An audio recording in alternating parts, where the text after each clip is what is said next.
Բարև ձեզ։ Այսօր կրկին խոսելու ենք ֆուտբոլից, ինչպես եւ խոստացել էի։ Ֆուտբոլը մշտապես մնալու է մեր ուշադրության կենտրոնում ու ոչ թե պարզապես խաղ որպես արդյունքներ, այլ որպես մշակույթ։ Այսօր տաղավարում հյուրընկալել եմ մեր լավագույն մեկնաբաններից մեկին, ֆուտբոլի գիտակ Խաչիկ Շախվանին։ Բարև ձեզ, պարոն Շախվան, ինչպես եք։ Շնորհակալություն, շնորհակալ եմ հրավերի համար, հուսով եմ ավելի լավ կլինենք։ Մենք այսօր կարող ենք բարձր տրամադրություն ունենանք։ Կարող ենք, Չեմպիոնների լիգա, եզրափակիչ, շանս կար եւ ինչպես ասում էր Լևոն Տեր-Պետրոսյանը, հենոն մեր վերջին ուրախությունն է, որ մնացել է, ցավոք սրտի չհաջողվեց դառնալ չեմպիոն, բայց պետք է փաստենք, որ մենք լավագույն երազներում մեր չենք կարող պատկերացնել սրանից 20-25 տարի առաջ, որ մենք կարող ենք ունենալ ֆուտբոլիստ, որը կհայտնվի եզրափակչում Չեմպիոնների լիգայի, որ կարող է դառնալ Եվրոպայում միակը, ով հաղթել է այդ Եվրոկավատերում։ Այդքան գավաթ ու դառնալ աշխարհում միակը, որ 3 գավաթ էր, հա, այսինքն անունը այս շրջանառվեց։ Մենք պետք է արտավորենք այսօր էլ ուրախանանք, որովհետև հենոն երեխաներին երազելու իրական հնարավորություն է տալիս։ Տեսական երազը դառել է իրական երազ։ Այո։ Այ ուզում եմ հասկանամ Վրաստանում 3 կվարձղել է եւ Հայաստանում հենո եզրափակիչ։ Թե հասարակությունը, թե պետությունը, թե ֆեդերացիան, այս եզրափակիչի նույն ձև էին պատրաստվում հասարակական տրամադրությունների տեսանկյունից։ Եթե անկեղծ լինեմ, ես տեղյակ չեմ, թե ինչպես են պատրաստվել Վրաստանում, բայց համոզված եմ, որ այնպես չէ, ինչպես որ Հայաստանում։ Որովհետև ես բազմաթիվ անգամ եմ եղել Վրաստանում, դե շփման հիմնական եզրերը եղել է ֆուտբոլը,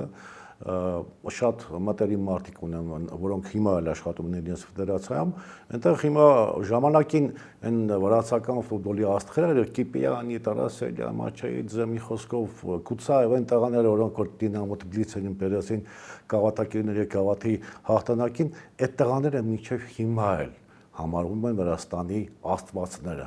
նու ճակերտների մեջ ասած։ Այդ մարդկանց անունը որ տալիս ես, բոլորը քեզ ասում են, օ, այն վրացական լավ ձևով։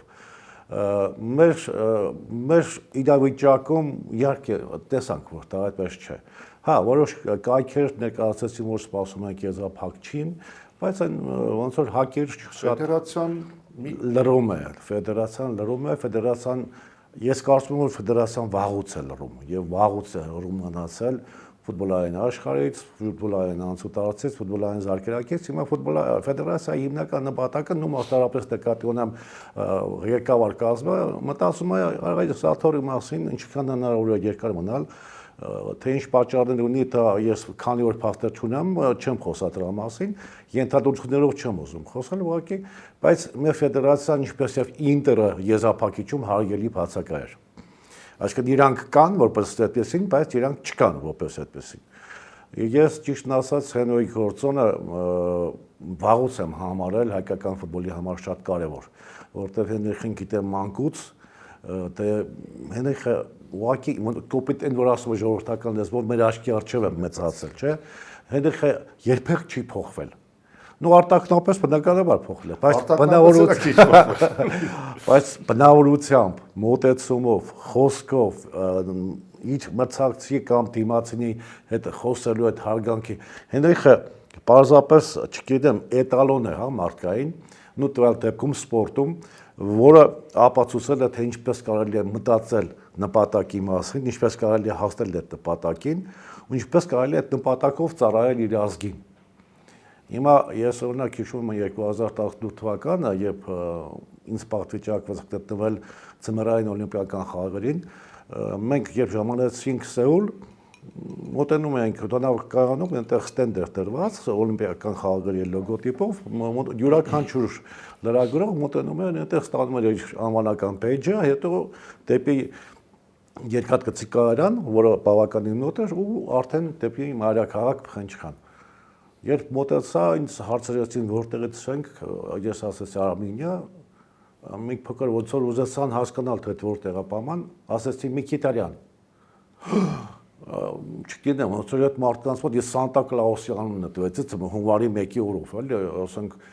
համարյա գրկած մեզ տեղափոխեցին ուղղակի երկաթգծի։ Ես հպարտ էի, որ հայ եմ։ Չնայած միշտ եմ հպարտ եղել, դա չի հարցը։ Ուղղակի եւս մեկ առիթ հպարտանալու։ Այ ես թեմայի մասին խոսելու է ճիշտ ասած ձեր հետ, բայց խոսքից տեղերն են փոխում հաղորդականությունների ընդամենը։ Ես հիշում եմ 96 թվականներ մարզադաշտում ենք Հրազդանում, Պորտուգալիա, Հայաստան հանդիպումներ ու 0-0 ավարտվեց, կհիշեք 95 թվականը երևի 90 կամ 5-6, եթե չեմ 0-0-ի մասին է խոսքը 95 թվականն մարզադաշտում էինք Բերեզովսկու նորամուտներ ու խաղի ընթացքում մեկը մի քիչ էլ քեֆը լավ էր մարդու ասեց այս շատ բան չէ այն քիաչալից Արտուր Պետրոսյանի նկատի ուներ 3-4 հոգի որ ունենանք լրիվ ուրիշ կլինեինք դարպասապահացած երևում է չէ որ ուրիշ մակարդակի տղա ենք բերել ու ինքնին շատ էմոցիոնալ շատ ոգևորված այդ մարզադաշտում խոսում էր ու այս մեծարման հիմա որ նայում եմ Զևի բովանդակության մեջ Արտուր Պետրոսյանն էլ ինքը այն մարդն էր որ այդ թվերի մեր ուրախությունն էլ Պետրոսյան Արտուրն էր միանշանակ ու հիմա ուզում եմ հասկանամ այս մշակույթը որ մեր մոտ չի ձևավորվում որն է պատճառը հիմա տեսեք այդ ժամանակ որի մասին դու նոր խոսեցիր սովետական միության դպրոցի սաներն էին խաղում մեր հավաքականի կազմում այսինքն այն տղաները որոնք որ խորհրդային միության ժամանակ էին կրթվել ֆուտբոլում հասկացել թե ինչ բան է ֆուտբոլ ու այդ խաղի գաղտնիքներին ծանոթացել մեր խնդիրը առաջացավ հենց այն ժամանակ երբ որ այդ դպրոցի այսպես ասած շրջանավարտները ավարտվեցին ել չունեինք մենք այդ դպրոցի ֆուտբոլիստ ու անկախ Հայաստանը պետք է համալրել ունեցանք ոսկե սնունդ կոչված հա մի հատված 2012-13 թվականներին երբ Վարդան Մինասյանի գլխավորությամբ մեր հավաքականը շատ մոտ դե Պորտերֆիլդը հոկի դրել էր այդ շունչը այդ ունեցանք այդ սնունդը բայց հետո հիմա տեսեք կրթել է հարկավոր կրթել է պետք համակարգը պետք է աշխատի ամբողջ ֆուտբոլային համակարգը Հայաստանի ոչ միայն ֆեդերացիան այլ մեր ակումբները մեր ենթակառուցվածքները ֆուտբոլային ինչ չէ նաև մարզական հիմա օրինակ ես ֆուտբոլային կամ սպորտային մեկնաբան եմ բայց շատ լավ գիտեմ որ յուրաքանչյուր սպորտացևին լավ նախապատրաստելու կամ լավ մարզվելու համար նախ եւ առաջ երեխային պետք է տանել մարմնամարզության ինչի ճկունություն, կոորդինացիա, արագություն, միտք, հետո արդեն 2-3 տարի մարզվեց այնտեղ, եթե ինքը մարմնամարզիկ չի ուզում դառնալ, մանավանդ երբ որ հասակով բոյով երեխաներ լինում, մարմնամարզությունը պարզապես պարտադրում է, մի փոքր կարճ ասած։ Այդ դեպքում գնաց ծանրամարտի հաջողություն կունենա, բռնցքամարտի կունենա, ուր ուզում է գնա, այսինքն հիմք է տրվում այնտեղից արդեն օրգանիզմի ձևավորման, պատասխանատվության ու այդ ֆուտբոլի նադարադառնալով հիմա մենք պետք է կրթելու համար ինչ ունենանք ոչ թե ինչ այլ ով մասնագետներ որոնք այդ ֆուտբոլի միջով հիմնականում պետք է անցած լինեն հա լինում են բացառություններ երբ կարող է ֆուտբոլ չի խաղացել բայց լավ մարզիչ կդառնա բայց հիմնականում ֆուտբոլի կյանքը, շունչը, դժվարությունները, խնդիրները, ուրախությունն ու տխրությունը վերապած մարդիկ պետք է լինեն այդտեղ, որպեսզի իրանց այդ զգացածը այս զգացածի օրինակ հիմա կարող է ձեր համար տարօրինակ թվա, ինչ որ ասում եմ, բայց ավարտվեց, հա, այսպես ասած 24-25 եզրափակչով, ինչքան էլ հիմա աշխարհի գավաթ, այդ հիմնականը այսպես ասած կարանք ամփոփել։ Իմ համար այս տարին Մոդրիչին ճանապարհելն էր խաղի ընթացքում խաղը ընդհատելով, բոլորով միջանց կազմելով, այդ ստադիոնում այդ էմոցիաները, այդ հուզականությունը, արդյունքները կգնան, կմնան թվի վրա։ Ասենց ասեմ, այդ էպիզոդը շատ ավելի էմոցիոնալ է, շատ ավելի տպավորիչ է, շատ ավելի շատ կադրեր է բերելու, քան երեկվա 5-0։ Երկ։ Բանալու, այս տեսեք այդ նույն Արտուր Պետրոսյանին ֆուտբոլիստ ճանապարհելուց մեր ոնց ասեմ, սպառողներից, քաղաքացիներից սկսած, մինչև երեխեք, որոնք պետք է ֆուտբոլիստ դառնան, այդ էմոցիան չենք փոխանցել։ Հիմա տեսեք, այդ ժամանակաշրջանում մենք Արտուր Պետրոսյանից բացի ունեցել ենք Հարություն Վարդանյան։ Իհարկե, ունեցել ենք Վարդան Խաչատրյան, ունեցել ենք Արամեն Շագիլդզյան, ունեցել ենք Համլետ Մխիթարյան, մի խոսքով Արամ Այստոնյան, ունեցել ենք մի թիմ, որի տղաները ուղղակի փորձով են զիջել հիմնականում իրենց մրցակիցներին։ Այն ժամանակ հավաքականները հիմնականում 1 կամ 2 կերաստեղ ունեն, ովքեր որ խաղում են Հայաստանի դեմ, եւ մեր տղաները պայքարում են ու երբեք չի եղել, որ պաշտոնական խաղերում մենք շատ մեծ տարբերություն զգանք ու նկատի ունեմ Գերմանիան եղավ այդ թվերին։ Դե Գերմանիան մեքենա է, որի դեմ կանգնել է մի փոքր դժվար է, այնտեղ ֆուտբոլը մշակույթ ու կուլտուրա է, այստեղ մեր նման կռիվ է, այդ իսկապես կռիվ է։ Բայց այդ տղաներից յուրաքանչյուրին պետք է երեցև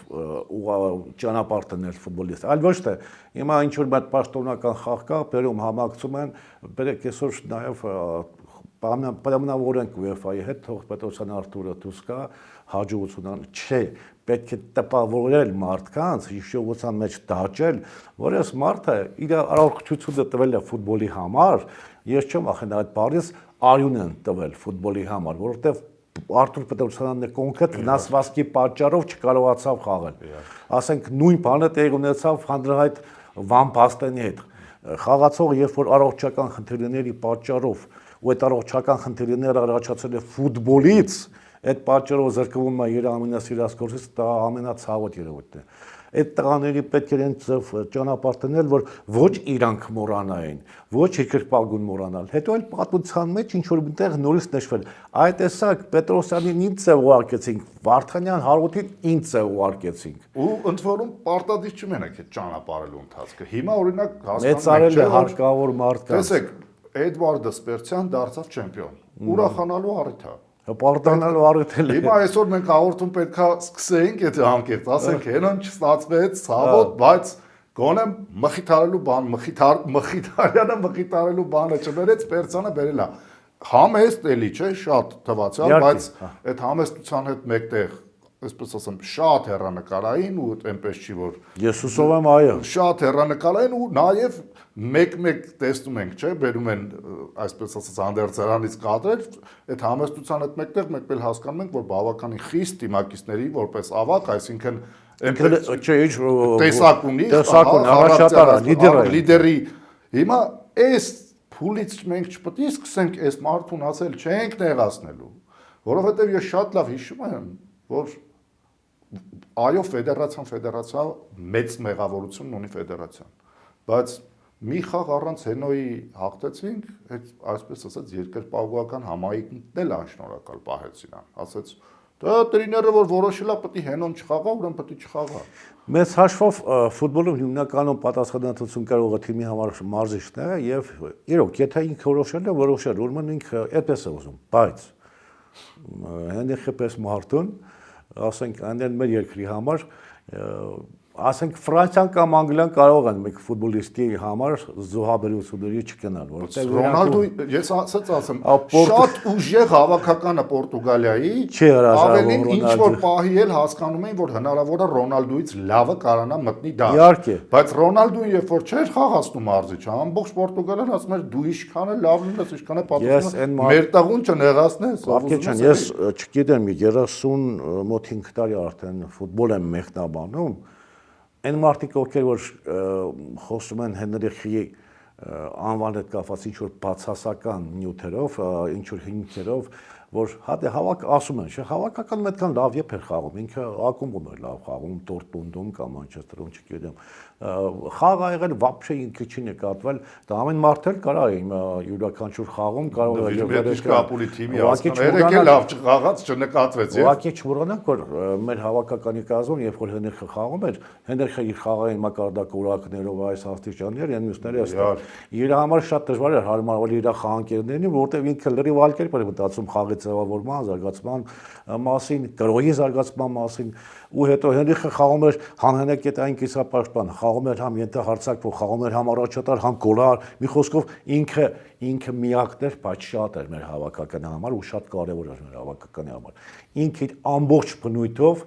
դրական է եղել մեր հավաքականի հայկական ֆուտբոլի համար, թեկուզ ակումբային մակարդակով իր հաջողություններով մեր երկիրը ուրախացել է։ Եթե ազգն է ուրախանում, դա ուրեմն ազգային ձեռքբերում է։ Հենրիխը իմ սուբյեկտիվ կարծիքով, ինչպես է մեր օլիմպիական չեմպիոն տեղեքը, բոլորը արժեք են, ազգային արժեք են։ Եվ այդ տղաներին պետք է միշտ մեծարել, ոչ թե խոսել իրաց ինչ որ տղաների մարդ գոյություն չունի։ Այդ թերությունները մենք չպետք է նկատենք, որտեղ իրանք ամենուր մեր երակույնն են բարձրացնում։ Երբ որ Հենրիխը հաղթեց Եվրոպայի լիգայում, Անմիջապես դրոշը ու գավաթը։ Հիմա անգլիացին կամ ուրուգվայցին պետք է հասկանալ, չէ՞, ստեղնես չէ՞ դրոշակա։ Մի կարող է կոլումբիանը, դե նման է, չէ՞, հետո չէ, իրանագույնը, կոլումբիան չի, մեխիթարյան։ Այդ մարդիկ, որոնք որ քիչ թե շատ այդպես բաներ են խոսում, ես այդ մարդկանց չեմ ուզում լսեմ, չեմ ընդունում, մի խոսքով իրանք իմ համար Այ ազգայինից խոսեցիք, գանք մի հատ այդ միջավայրից, հա, քանի որ տրամադրություններից մարզչի դերից, օրինակ հավաքականի նոր մարզիչը, չգիտեմ դրա անունը բնավորությունն է, թե տեսակա, թե ձևն է այդպես, բայց ակնհայտ է, որ մենք հաշվի առնելով որ փոքր ընտրություն ունենք, այնպես չի որ շատ կայացած տղերք ունենք, փոքր է մեր ընտրությունը, այս ընտրության մեջ մենք իրավունք ունենք մարդ նեղացնենք։ Ակնհայտ էր, չէ՞ որ հայտարարությունները որ նայում ես կողմերի, այսինքն նոր մարզիչը, ցենց ասած այդ լավ միջավայրը, լավ աուրան չի ձևավորում։ Ես կարծում եմ, որ յուրաքանչյուր մարզիչ, եղել ազգային հավաքականի մարզիչ, պետք է կարողանա իր ղեկավարներին հասկացնել կամ խնդրել կամ ապացուցել, որ մարզչական աշխատանքի միջամտել չի կարելի։ Լավ է թե վատ է, մարզիչն է կատարում, նոր խոսում ենք թեմայի մասին, ինքն է պատասխանատու։ Ու մասնավորապես այն ընտրության մասին, որ դու հիմա խոսեցիր, մենք կարելի ասել համարյա ընտրություն չունենք։ Հիմա նեղացնել ազգային հավաքականի թռների մոտ կողնած խաղացողին պարզապես անթույլատրելի է։ Լրիվ հակառակը պետք է փորձել բոլորին, պետք է բոլորին շանս տալ, որտեղ հիմա Վարդան Խաչատրյանի օրինակով ինքը 14 տարեկան օրինակով վերջին եղանալ գնալ է օրինակ որ հիմա ՊԿՄ-ից 5 երիտասարդ խաղացող կաչել լավ է արել, դեմ չեմ։ Շատ ուրախ եմ, այդ տղաների համար արդեն հրավերը նշանակում է, որ իրանք այդ իրանց տարիքային այդ փուլում ինչ-որ հաջողության հասան։ Կհագնեն մարզաչապետի ազգային հավաքականի, կմարզվեն Սպերցյանի մյուսների հետ կուրախանան։ Բայց այնտեղ Ուրարտույց ոչ մի խաղացող չկա ազգային հավաքականում հրավիրված։ Լայն ցուցակի մասն ենք խոսում։ Իսկ այնտեղ կան առնվազն 3-4 տեխնացուներ։ Վանի կազմում կա Կարեն Դալմանյան անունով անմազգանունով ֆուտբոլիստ, որը լավ մրցաշրջան է անցկացնում, թիմի առաջատարն է։ Չեմ ասում վերցրեք, դրեք խաղին, բայց թող այդ մարդը կա, զգա որ իրանք գնահատել են, ինք իրան նվիրվածությունը գնահատվել է, ու այստեղ նույն չեմ կարող լրիվ համոզմունքով ասել, ինչ թվում է առայժմ Ջոն Մանցխիպը աշխատում է ինչ որ մեկի ցուցումով, հա, անուն ազգանուն չտամ, իրեն ասում են, որ ավելի լավ է այստեղից կանչես, քան այնտեղից կանչես։ Դա արդեն իսկ կոտրում է։ Դե ավելին ասեմ, այդ նույն թիմերի վերաբերմունքը հասկանում ենք, չէ՞, դեպի ում ավելի լավ է, կամ ում ավելի Դե այդ ներքին այդ ամբիցիաները, որոնք աշխատում են ֆուտբոլին լրիվ հակընդեմ, ուղղակի խանգարում են։ Մենք բավականին լուրջ խնդիրներ ունենք ֆուտբոլի զարգացման հետ կապված, շատ խորքային ու արմատական։ Բայց գումարած այդ ամենին հիմա անձնական ամբիցիաները, անձերի միջև հարաբերությունները, այդ ամեն ինչը ուղղակի գիտեք հայկական հոգեկերտվածքը լրիվ այլ բան է։ Ես այս բառը շատ եմ սիրում։ Մենտալիտետն է, արդյոք դա հայկական հոգեկերտվածքը նշանակում է պայքար, հաղթանակի ցրտում եւ ժամանակին մենք գերատոն ունեինք, էլի։ Ցավալի տետերին եկա, բայց այս ցավալի մեջ օրինակ զարգացում ասեցիք վերջերս նաեւ 14-15 տարեկանների հավաքականները, հա, զարգացման մրցաշար, թող տարօրինակ չթվա, նաեւ ընկերներից երեխաներն են խաղում, ես խաղել եմ նայել եմ, եւ ակնհայտ պակաս կար։ Ակնհայտ պակաս կար։ Մենք Սպերցյանից խոսում ենք, նույն Սպերցյանի Կրասնոդարի երեխեքը նայեք ոնց են խաղում։ Մեր այսօրվա այն որ թվացյալ լավ է, այս երեխեքը գնում են այդ նույն տարիքայինների կողքը, բան, ծնողներն են հուսախապ գալիս։ Դե մտածեք, այդ 14 տարեկան ֆուտբոլիստները 6 տարի հետո պետք է խաղան մեր երիտասարդական հավաքականում, որի վիճակը հիմա անհույս է համարվում, եւս 2 տարի հետո արդեն պետք է խաղան ազգային հավաքականի տուրը թակեն։ Դա 3 չեմպիոնների լիգայի եզրափակիչում 19 տարեկան տղեն դարձավ հերոսը։ Իհարկե։ 2 գոլ, մի հատ գոլային փոխանցում։ Կամ հիմա Բարսելոնայի առաջ տանումով 17 տարեկան հրաշամանուկը։ Մեր մարմնամարության մեջ Եվրոպայի չեմպիոն հռչակվել է 17 տարեկան տղեն 18 փոխ չեմպիոն։ Այսինքն տարիքը այստեղ հեչ կարևոր չէ։ Տեսեք, ես տարիք հերիք չի, տարիքը կարևոր չի։ Ես կարող եմ բերեմ ձեզ օրինակ, որ մեր ընկերներից մարդ կար, որ երեխան խաղում է, հիմա փոխվել է, չէ՞ ժամանակը, այն ժամանակվա պես չի որ դալա սպորտով ձեռի հետ զբաղվեք, տանխա ծնողներն են հասկանում, դիսցիպլին, զբաղվել, կարելի է դա մասնագիտություն է, փոքրուց ոնց որ ժամանակին առաջին դասարանից անգլերեն, մաթեմատիկա եւ այլն, հիմա ծնողները հասկանալով այդպես ֆուտբոլն են զարգացնում, երեխուն տարել էին դրսի երկու երկրում բավականին լավ տպավորություններ թողել, իդեպ որից մեկը Բարսելոնան, ասել են հələ մի րոպե տարել էին մեծերի մեջ էին փորձարկել ավելի Իրանից ընդ որում ոչ թե մի տարել 3 տարի, իսկ այդ տարիքում 11 տարեկանում այդ ահռելի է, տենց հեռանկար էին տեսել, գովել էին, հետո վիդեոներ էին ուզես տեղից, տարել էր նույն պատկերն եղել էր Իտալիայում, Հայաստանում այդ երեխու հերը ընկած թիմա մանգալի։ Ինչի որովհետև ընդ որտեղ ուզում է տանի հասկանում է որ չեն հավաքում են 10 հոգու, որը վրա պետք է աշխատեն, 20 հոգի են խաղը խաղացնում են, կրվում են այսպես ասած դուխաթափել լինում։ Բայց ամենասարսափելին այդ չի, ամենասարսափելին այն է, որ միամիտ զրուցի ընթացքում ասում է դե որ մենք դրսում ենք այդ 5 մեջ, այսպես ասած 7 մեջ տարիքային ցենզը որ դրած է, դրա մարշական տրամաբանություն է դրած։ Բարձվել է, մարզիչը տեղյակ չի տարբերությունը ու չի հասկանում, որ երեխա կա, որը շատ լավ է 7-ը պատկերացնում ու հաշվի առնելով որ 5-ը չի հələ պատկերացնում, մենակ ուշքները, միտքերը գոլն է այդ խմբի մեջ իր մտածողությունով ինքը չի ինտեգրվելու, ավելի լավ է թողտուղ լլի գնա վերևից խաղը, իդեպ դրսի մասնագետներն էին դա ասել։ Մարզիչը չգիտի 5-ի 1-ի 7-ի 1-ի տարբերությունը։ Մոդելը որս այդ մարդ ոնց պետք է երեխա սարք։ Հիմա տեսեք, այս մի քանի օր առաջ իմ համար եւ կարծում եմ ֆուտբոլ ստիրողների շատերի համար շատ լավ բան տեղի ունեցավ։ Նու 5 դրվեց այդ լավ նպատակի։ Երևանում հիմնվեց Juventus ֆուտբոլային ակումբի ակադեմիան, շնորհանդեսը տեղի ունեցավ։ Հիմա բարձր կառուցվելու են դաշտեր, կառուցվելու է նաեւ ստադիոն, UEFA-ի երկրորդ կարգի որակավորումով մի խոսքով շատ լավ ընդ որում սա պաշտոնական լիցենզիայով ակադեմիա, այսինքն ֆրանչայզինգ չկա, էլի։ Մի խոսքով լուրջ նպատակ է դրված։ Ես որ խոսում եմ այդ մարդկանց հետ ովքեր այս ամեն ինչը կազմակերպել են, իմ առաջի հարցը եղավ թե ովքեր են մարզելու երեխաներին։ Պարզվեց, որ մարզելու են իտալացիները, ինչը շատ ինձ ուրախացրեց։ Ասացի լավ, շատ լավ որ իտալացիներ, որովհետև ամեն դեպքում Իտալիան թոփ երկիր է, մենք դեռևս շատ հերոյ ենք Իտալիայից համավտելու համար, ասացի հայ մասնագետների միացումը ինչպիսին է լինելու, ասացին իրենք աշխատել են որպես օգնական, հետո արդեն որոշ ժամանակ հետո, երբ որ ինտեգրվել են այդ աշխատանքի մեջ, արդեն ցույց տան, որ իրենք էլ կարող են ղեկավարել այնպես ինչ որ համապատասխանում է Juventus-ի ֆուտբոլային քաղաքականությանը, այդ ժամանակ նոր մի խոսքով շատ լավ է տրված, սկիզբը շատ լավն է։ Ինչի եմ ես ամեն ինչի շեշտում։ Հիմա տեսեք, մենք ունենք սահմանափակ քանակով ֆուտբոլային ակադեմիաներ։ Ուրարտու ակումբում, Գյումրիում կա, Փյունիկը ունի եւ ֆուտբոլային ակադեմիա։ 14-15 տարեկանների մասն էինք նոր խոսում, այս զարգացման մցաշարերում մեկը զբաղեցած վերջի տեղը, մեկը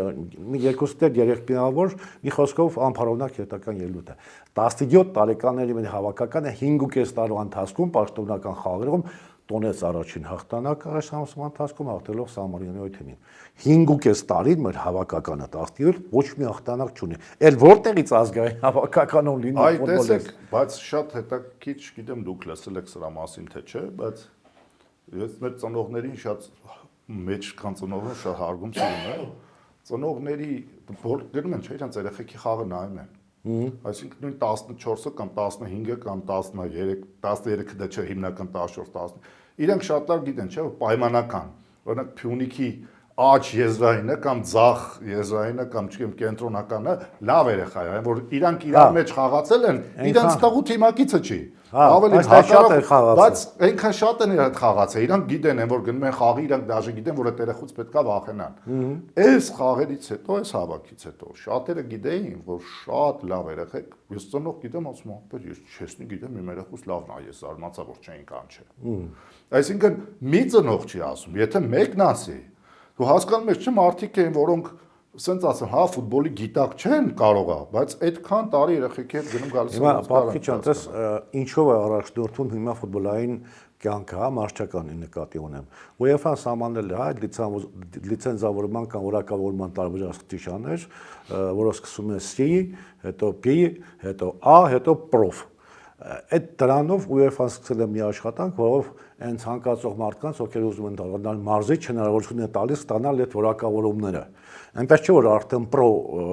լիցենզիա ունեցող մարզիչը ունի հաստատ աշխատանք։ Չէ, ուղղակի դա պարտադիր պայման է բարձրագույն խմբերում աշխատելու համար։ Բայց դա տեսական գիտելիքներ է տալիս մարզչին։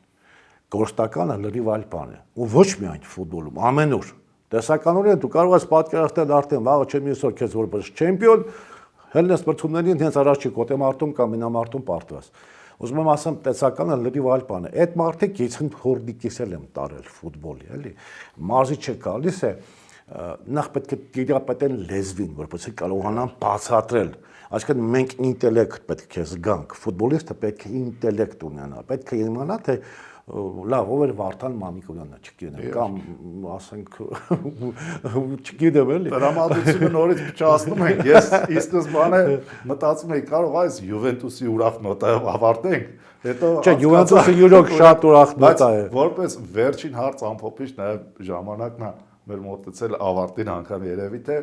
մեր ֆեդերացիան կարա անգամ Յուվենտուսը փչացնի, թե որովհետև մեր ֆեդերացիան ինչի մոտ է գնում, տպավորությունն է, որ ինքը հատուկ մոտ է գնում, որ փչացնի։ Այս ենթակառուցվածքը ֆեդերացիային ինչքան է մոտ, որ շատ ուզի կարա փչացնի, թե ֆեդերացիայից անկախալն է։ Դե ինչքան գիտեմ, թե համագործակցել պետք է լինի, համագործակցություն հաստատ պետք է լինի, բայց ես շատ մեծ հույսեր ունեմ, որ այս տղաները, ովքեր նախաձեռնում են այս ամեն ինչը, կարողանան ուղղակի իրենց շնորհքով, իրենց կապերով ուղղակի իրենց աշխատանքը տանել առաջ։ Ֆեդերացիայի հետ որպես այդպեսին իրանք կապ գործական չեն ունենալու։ Այսինքն գործական կապը այնպեսին է լինելու, որ թիմը երևի կարող է խաղալ ներքին առաջնությունում, բայց այդ ակադեմիաների թիմերը խաղալու են նաև Յուվենտուսի համաշխարհային ակադեմիաների մրցաշարում, սա արդեն նոր էջ է։ Ես շատ մեծ հույսեր ունեմ, որ ֆեդերացիան չի խանգարի։ Հակետեք մարդկային երևույթ կա, չէ, ասում չեմ կարող օգնել, դրանց չեմ տալու։ Հիմա ես հույս ունեմ, որ այս ֆեդերացիան կունենա վնասի տա, որտեղ այն ակադեմիաները, որոնց մասին մենք հիմա խոսում ենք, բոլորի հետ ժամանակին ֆեդերացիան կոնֆլիկտի մեջ էր։ Եվ Ուրարտու, եւ Շիրակ, եւ Փյունիկ։ Դե լավ, քանի տրամադրությունը չենք փչացրել նորից ուրախ նոտայով ավարտենք, շնորհակալ եմ հրավերն ընդունելու համար։ Այսօր, չգիտեմ, որքանով օգտակար ինֆորմացիա ստացաք, բայց միշտ պահելու ենք ֆուտբոլի ուշադրության կենտրոնում, հաջողություններով ուրախանալու ենք, անհաջողություններով տխրելու ենք, պատճառներն ենք վերլուծելու, ի վերջո ֆուտբոլը պարզապես խաղ չէ։ Կյանք է, սա մեծ ինդուստրիա է, մեծ ենթակառուցվածք է, մշակույթ է, ամենատարբեր դրսևորումներով։ Շնորհակալություն, բաժանորդագրվեք մեր ալիքին, կհանդիպենք։